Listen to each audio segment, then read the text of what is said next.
Huwag ilihis ang issue. Hindi mawawala ang galit. Mga jutang ginamis nyo, ibalik nyo ang aming Presidente Rodrigo Roa Duterte. Maraming remedies si Presidente Duterte, hindi lang sa ICC. Ang number one remedy syempre sa ICC, na dahil sa illegal na aresto, dapat talaga ma-dismiss ang kaso laban sa kanya. Pangalawa, sa international law, bilang isang mamamayan ng mundo, pwede siyang pumunta sa UN Committee on Human Rights, pero walang pangil yan. Ang merong pangil ay yung European Court of Human Rights dahil bagamat hindi siya European, siya ngayon ay nakadetene dito sa Europe. At pangatlo, yung Pilipinas can espouse or sponsor yung claim ng kanyang mamamayan na si dating Presidente Rodrigo Roa Duterte para nga sabihin na yung patuloy na pagkakakulong sa Netherlands ay isang paglabag mismo ng Netherlands sa karapatang pantao ni Presidente Duterte. No? Pero mangyayari lang yan kapag si Inday Sara Duterte na ang presidente. Goodbye ICC!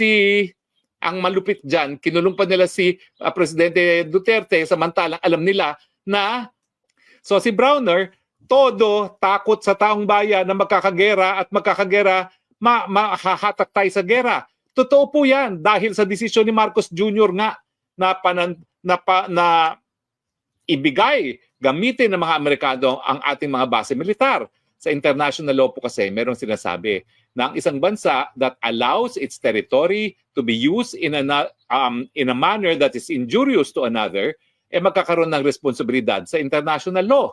Kaya po, walang kaduda-duda pag nagputukan dahil dyan sa Taiwan, puputokan din ng Luzon at hindi lang po mga OFW natin sa Taiwan ang mai-introbol.